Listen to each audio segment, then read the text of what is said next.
Aleluia, aleluia, em honra e louvor nós iremos cantar ao Senhor.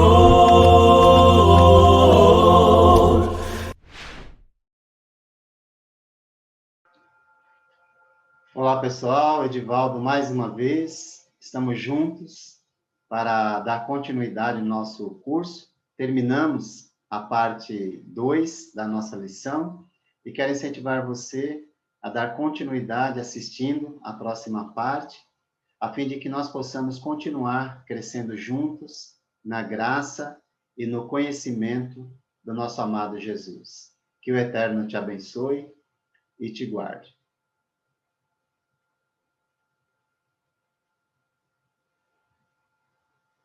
Agora, abra em Atos, capítulo 2. Eu não vou ler todo o texto, mas vou ler uma parte. Do 16 ao 21. E vou explicar detalhes dessa profecia mais adiante, tá bom? Mas eu queria que você prestasse atenção na parte que vai ser usada para falar desse assunto que nós falamos, usando outro profeta, que é o profeta Joel. Pedro, quando foi explicar o que estava acontecendo em Atos capítulo 2, até o verso 13, no 16 ele vai dizer assim. Bom, no 14. Então Pedro levantou-se com os 11, em alta voz, dirigiu-se à multidão, homens da Judéia e todos os que vivem em Jerusalém. Onde é que tudo vai começar? Jerusalém. Deixe-me explicar-lhes isto. O que Pedro vai fazer? Vai explicar o que está acontecendo. E ele diz, ouçam com atenção, estes homens não estão embriagados ou bêbados, como vocês supõem, porque eles falaram idiomas, sem ter estudado aqueles idiomas. E alguns entenderam, outros não entenderam. Os que não entenderam, concluíram que eles estavam bêbados. Pedro vai dizer, não é isso. Não é isso. Ainda são 9 horas da manhã. Aí ele diz, olha, ao contrário, esses homens não estão embriagados. O que ocorre é o que foi predito pelo profeta Joel. O que foi predito pelo profeta? Nos últimos dias, diz Deus. Aí, a profecia, nós vamos estudar ela com detalhes mais adiante. Mas eu queria que você pegasse essa parte, juntasse com Isaías. E o que nós estamos lendo aqui é o início dos últimos dias, quando Deus estabeleceu o seu reino na terra. Tá bom? E iniciou isso de um certo modo, que nós vamos ver daqui a pouco. Tudo bem? Mas então, no dia de Pentecoste, como vocês já mencionaram, alguns de vocês, Deus iniciou o seu reino na terra. Mas daqui a pouco nós vamos ler mais detalhes sobre isso. Mas espero que esses sejam suficientes para você identificar o cumprimento da profecia de Isaías, de Joel, de Daniel, de Miqueias e dos demais profetas, tá bom? Nós lemos um profeta e Pedro usa outro profeta para falar do cumprimento da profecia, tá bom? Mas aqui está sendo cumprido todos os profetas. Se você tiver em Atos ainda, espero que sim, avança comigo. Esse trecho aqui nós vamos ler com mais detalhes depois, tá bom? Então, eu não estou preocupado em ler versos separados nesse momento. Mas olha o que Pedro vai dizer quando Davi falou algo sobre o início do reino. Olha o que Deus diz. A partir do 2:29. Irmãos, posso dizer-lhes com franqueza que o patriarca Davi morreu e foi sepultado. E o seu túmulo está entre nós até o dia de hoje. Mas ele era profeta Ele era profeta, porta-voz de Deus, e sabia, olha que coisa, que Deus lhe prometera sob juramento que colocaria um dos seus descendentes em seu trono. Você está conseguindo fazer a ligação agora? Olha a sequência. Prevendo isso, falou da ressurreição do Cristo, que não foi abandonado no sepulcro e cujo corpo não sofreu decomposição. Deus ressuscitou este Jesus e todos nós somos testemunhas deste fato. Exaltado à direita de Deus, ele recebeu do Pai o Espírito Santo prometido e derramou o que vocês agora veem e ouvem. Pois Davi não subiu aos céus, mas ele mesmo declarou: o Senhor disse ao meu Senhor: senta-te à minha direita, até que eu ponha os teus inimigos como estrado para os teus pés. Portanto, que todo Israel fique certo disto: este Jesus, a quem vocês crucificaram, Deus o fez Senhor e Cristo. Então, vou fazer uma pergunta agora. Onde é que Jesus está nesse momento? E o que ele está fazendo? Você consegue identificar? Onde Jesus está agora e o que ele está fazendo? E aí nós vamos para o próximo ponto. Conseguiu? Opa, agora chegou alguma coisa. Ele está à destra de Deus, reinando. Colocou o Diego. Diego, perfeito. Tomara Deus que os demais tenham compreendido e visto isso naquilo que foi lido. Tá bom? Porque a igreja, ela foi prometida na era patriarcal. Ela foi profetizada na era judaica. Daqui a pouco nós vamos ver mais detalhes, gente. Eu fico ansioso por querer falar tudo de uma vez e eu fico preocupado para ver se você está entendendo. Porque Jesus, como colocou o Diego, ele está à destra do Pai, reinando. Gente, foi a aplicação que Pedro fez. Davi não tinha condição de subir ao céu e reinar. Por quê? Porque ele era pecador como nós.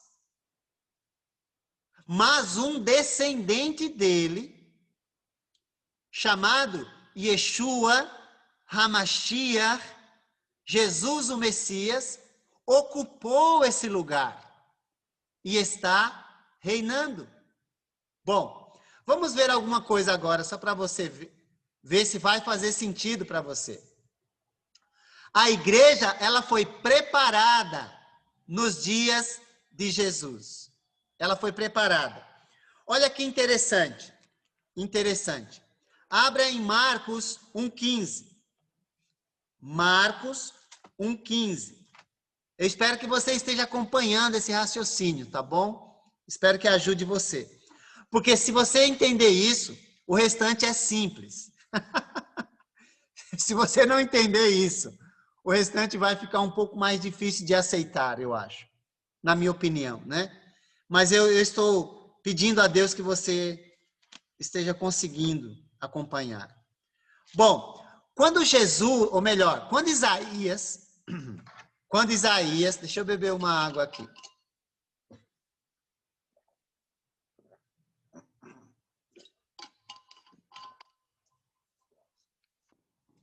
Deixa eu ver o que alguém colocou aqui.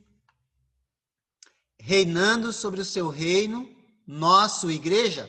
Marta, é isso mesmo. Você pode transformar essa pergunta em uma afirmação, tá bom? Você pode transformar essa pergunta em afirmação. Ele está reinando sobre o seu reino, que somos nós, a sua igreja. É por isso que nós não trabalhamos com a ideia de a igreja como uma denominação, mas como o corpo de Cristo na terra, onde ele é o cabeça e o seu rei, tá bom? Transforme sua pergunta em afirmação, que ela faz muito sentido. Tá bom? Muito obrigado mesmo. Marcos 1,15.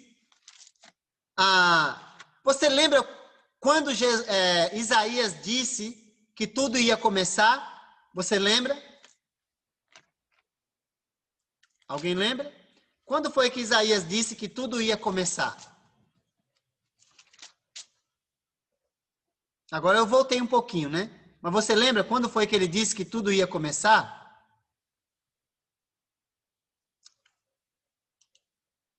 Isso, nos últimos dias. Então aqui, só para a gente firmar esse ponto, últimos dias nós podemos dizer, é um tempo distante, que o profeta não sabia quanto, mas nós agora sabemos que esses últimos dias demorou 700 anos para se cumprir.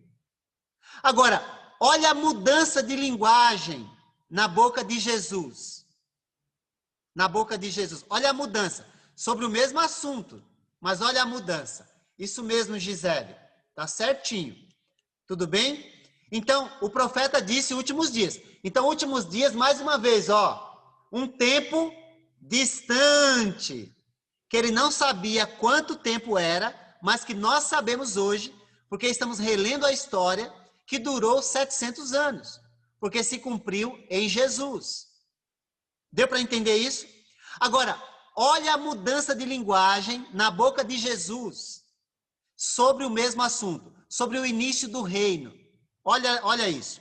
Dá uma olhadinha lá. Marcos 1,15. Marcos 1,15. 14,15, vou ler, tá? Depois que João foi preso, Jesus foi para a Galiléia, proclamando as boas novas de Deus. O tempo é chegado, dizia ele. O reino de Deus está próximo. Arrependam-se e creiam nas boas novas. Aí eu pergunto para você, próximo, será que é 700 anos? Será que é 1000 anos? Quanto tempo é próximo? Bom, sendo honesto, eu não sei quanto é. Quer dizer, eu vou falar eu não sei, eu sei quanto é porque eu já estou relendo a história. Mas vamos voltar para a época em que Jesus falou aquelas palavras e tentar entender o que é que as pessoas entenderam. Você está entendendo, gente? O que eu estou querendo dar para você é para você aprender a ler o texto. As pessoas leem o texto bíblico do ponto em que elas estão para frente. E nós não podemos fazer isso. Nós temos que... Eu já expliquei para você o que é exegese e hermenêutica, não fiz isso? Alguém lembra o que é exegese? Alguém lembra? É isso que eu estou fazendo aqui. Talvez você não esteja percebendo, mas é o que eu estou fazendo. O que é exegese bíblica? Alguém lembra? Eu espero que você aplique isso no seu estudo bíblico. O que é exegese? Você volta para a época e tenta entender o que eles entenderam. E depois você aplica a hermenêutica. O que é a hermenêutica? É o entendimento que nós temos do texto depois de ter entendido o que ele significa na mente do autor. É a aplicação, né? Interpretação bíblica aonde você, eu não entendi, você sai de onde você está, isso, tá certo, Giovana, é isso mesmo, onde você sai de onde você está e vai para a época do autor, isso mesmo, perfeito, é isso mesmo. E a hermenêutica é a aplicação daquilo que você entendeu dentro daquilo que os personagens bíblicos entenderam. Aí você faz a aplicação. Então, quando as pessoas ouviram, o reino de Deus está próximo. O que é que elas podem ter entendido? Que está próximo, gente. Não é mais para os últimos dias, mas sim que está próximo. E próximo, eu não posso imaginar 700 anos, 1000 anos. Não. Próximo é um tempo curto. Embora eu ainda não saiba, entendendo como eles entenderam. Tá ok? Mas quando eu olho para a ação consumada, eu sei que próximo durou pelo menos 3 anos, ou 3 anos e meio. Tá bom? Então, o reino de Deus está próximo. Ou seja, Jesus está dizendo, olha, vai começar logo. Deu para entender isso? Agora eu vou te dar um detalhe de Jesus. Não é eu que vou dar o detalhe. É Jesus quem vai dar o detalhe, né? Abra em Marcos 9:1. Marcos 9. Eu espero que você esteja com a sua Bíblia aí. Eu estou com a minha aqui. Marcos 9:1. O que diz lá em Marcos 9:1? Você deve lembrar que Jesus, nesse contexto aqui, ele acabou de falar como é que ele vai estabelecer a sua igreja, ou o seu reino. Olha que interessante. Ele acabou de falar isso. É aquele momento em que Pedro disse, tu és o Cristo, o Filho do Deus vivo.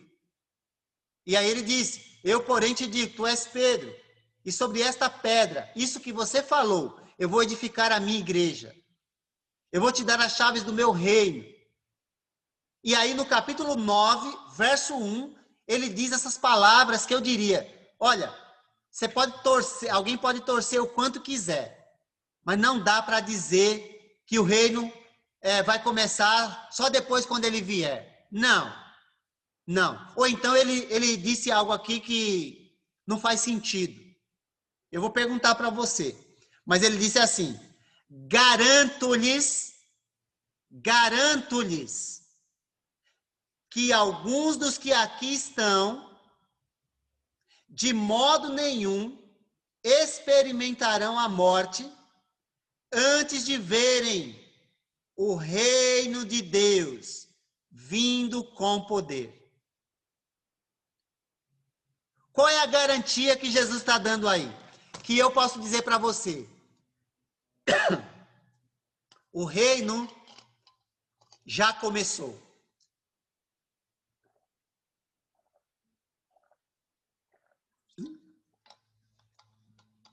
E se não começou, essa profecia não faz sentido. Por que eu posso afirmar isso?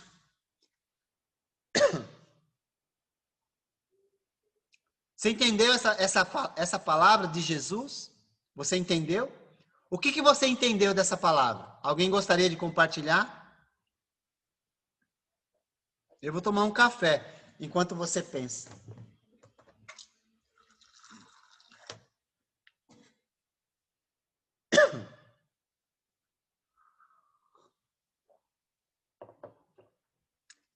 Não?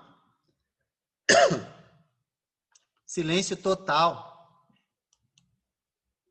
Tá bom. Gente, se Jesus está dizendo, primeiro você precisa responder uma pergunta muito simples. Com quem ele está conversando? Com quem ele está conversando? Alguém poderia colocar aí? Se ele está dizendo, olha, garanto-lhes. Então ele está conversando com alguém. Com quem que ele está conversando?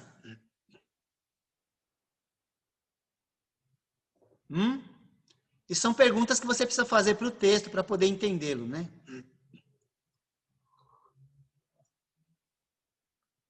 Ok, um corajoso. Diego.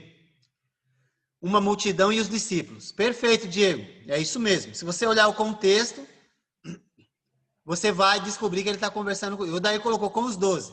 Os 12 estão aí mesmo. Tá ok? Mas tem mais gente. Olhando o contexto geral, tem mais gente. Tá bom? Depois Jesus vai pegar alguns deles e vai dar alguns detalhes a mais sobre isso. Tá bom?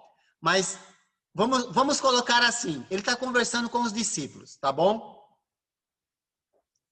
Mas no contexto tem mais gente. Tá bom? Se você começar no capítulo 8, você vai ver que tem mais gente. Bom, mas vamos lá. O fato é, Jesus fez uma afirmação. Qual foi a afirmação que ele fez para essas pessoas? Sejam somente os 12 ou sejam mais pessoas. Ele fez uma afirmação incrível. Qual foi a afirmação que ele fez?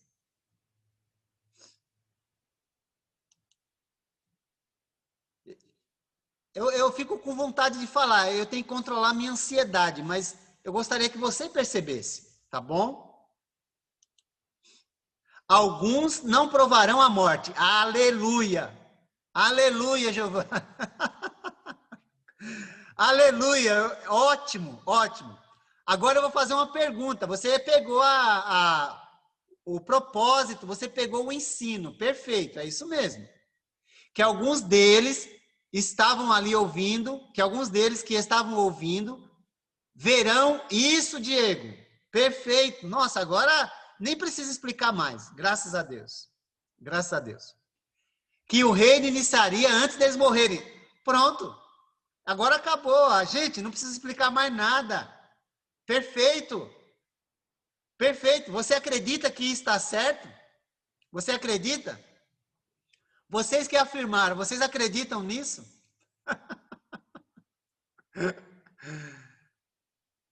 Acreditam ou não? Tem que acreditar, porque você fez uma afirmação, eu diria, como diria um professor meu, é uma afirmação bombástica. Por quê? Porque isso mexe com o entendimento de muita gente. Mexe. Porque se você acreditar nisso, agora eu vou fazer a afirmação. O reino já começou. Não vai começar, como algumas pessoas afirmam.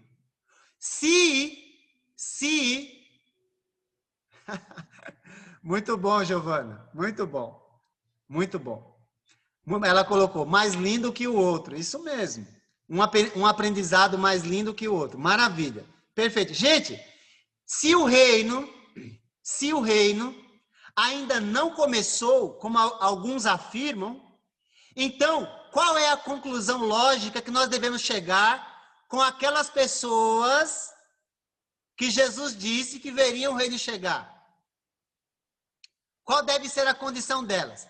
Se alguém afirmar para você, o reino ainda vai começar, qual é a condição dessas pessoas que Jesus disse? Elas verão o reino chegar. Qual é a condição delas? Elas devem estar, complete a frase. Elas devem estar, complete a frase. Se o reino não chegou, aquelas pessoas que Jesus disse que veriam o reino chegar, elas devem estar vivas. Isso mesmo, Giovana. Só que já se passaram, desde que Jesus disse isso, já se passaram 2000 anos. Você conhece alguém com essa idade? Eu espero que não. Eu espero que não. Eu não conheço ninguém com essa idade. Eu tô aqui tentando ser descontraído, não é? Para você entender, gente. Jesus fez uma afirmação que limita a chegada do reino para os dias dos discípulos e não para os nossos. Para os nossos dias, o reino é presente e não futuro. Tá dando para entender isso? Eu espero que sim. Agora eu vou avançar. Olha que interessante agora. Portanto, qual é o outro P do reino? Primeiro P, na era patriarcal. O reino, a igreja foi prometido. Segundo P, na era judaica. o reino foi profetizado, a igreja foi profetizada. Terceiro P, a igreja foi preparada. Jesus disse, está próximo, tá bom? Igreja e reino, mesma instituição, ok? E o quarto P, qual que é? O reino ou a igreja tornou-se presente na era cristã. E nós vimos isso em Atos 2, quando lemos aqueles trechos. Mas olha comigo agora, qual era a pregação dos apóstolos. Olha comigo, Atos 8:12. O que eles pregavam? Você já deve ter lido esse trecho também, mas eu gostaria de compartilhar com você. Olha comigo Atos 8:12. O reino é presente para nós e não futuro, como alguns afirmam. Tem muita gente que afirma isso, especialmente quem acredita em reino milenar, que nós vamos falar um pouco mais sobre isso mais adiante. Ok? 8:12. Qual era a pregação dos apóstolos? Olha o que diz lá. No entanto, Filipe aqui que é o pregador, né? No entanto, quando Filipe lhes pregou as boas novas do quê? Do reino de Deus e do nome de Jesus Cristo, creram nele e foram batizados, tanto homens quanto mulheres. O que Filipe pregou? A realidade do reino de Deus e de Jesus Cristo, através das boas novas. As boas novas fazem parte do reino de Deus. Vai para Atos 28. Atos 28. Atos 28, 30 e 31. Qual era a mensagem que Paulo pregava quando estava preso em Roma? Dá uma olhadinha lá. Por 2 anos inteiros, Paulo permaneceu na casa que havia alugado e recebia a todos os que iam vê-lo. Pregava o reino de Deus e ensinava a respeito do Senhor Jesus Cristo, abertamente e sem impedimento algum. O reino é presente. Se ainda ficou alguma dúvida disso, abra em Colossenses 1:13. Dá uma olhadinha lá. Colossenses 1:13. 1:13. Diz lá, olha o que diz Colossenses. Pois ele nos resgatou. De onde que ele nos resgatou? Do domínio das trevas, ou do império das trevas. Satanás tem um reino também, um império das trevas. E nos transportou. Para onde? Ele nos tira de um reino, de um império, e nos transporta para onde? Para o reino do seu Filho amado. Então, o reino para nós é presente e não futuro. Tá ok? Satanás não tem poder sobre aqueles que fazem parte do reino de Deus. Espero que isso alegre o seu coração, como tem alegrado o meu, de saber que eu posso fazer parte do reino de Deus. E faço parte hoje do reino de Deus. Tá bom? Que é a igreja. Então, a igreja nas promessas ou messiânicas, ela foi prometida a Abraão, ela foi profetizada na era mosaica ou judaica, ela foi preparada nos dias de Cristo Jesus e dos apóstolos também, não é? E ela se tornou presente na era cristã. A igreja é o reino de Deus, tá bom? Enfim, vamos falar mais sobre isso. Nesse aspecto, nós podemos afirmar que um princípio fundamental é que Cristo e sua igreja são inseparáveis. Por quê?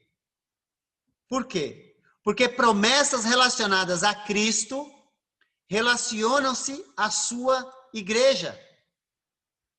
Todas as promessas messiânicas se cumprem em Jesus e, consequentemente, na igreja. Portanto, é preciso, não é, entender que a igreja no período de preparação, nos traz em mente ou para a mente. É preciso manter que o reino é a igreja. E nós vimos isso. Nós lemos Mateus 16, nós lemos Atos, mostrando que Jesus está reinando. Nós lemos Colossenses, enfim, lemos vários trechos, tá bom? Ótimo, obrigado.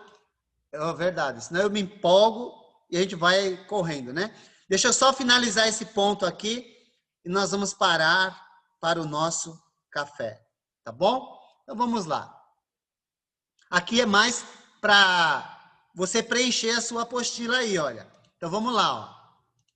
Vamos lá. Nós vemos na época do ministério de Jesus a preparação feita para o estabelecimento do reino de Deus, a igreja. Nós vemos isso na pregação de João, tá ok? E aí você agora ganha a responsabilidade de ler essas escrituras, porque nós lemos algo que está relacionado ao que estamos falando agora. E agora você pode ler outras escrituras que falam do mesmo assunto. Nós podemos ver isso na pregação de Jesus, nós vimos isso em Marcos, né? Mas tem outros textos também relacionados. Nós vemos isso pela pregação dos apóstolos, eles pregaram que o reino estava próximo. E também na pregação dos 70, aqueles que foram enviados por Jesus de 2 em 2, para pregarem: o reino de Deus está próximo. Próximo para eles, enfim, nós sabemos, não é? Que é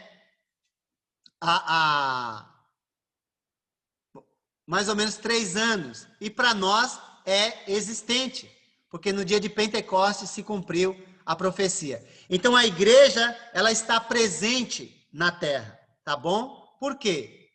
Nós podemos afirmar, consequentemente, a igreja ou o reino foi estabelecida no dia de Pentecostes, em Atos 2, como nós já vimos, e assim nós podemos afirmar que desde aquele dia ela é falada em existência.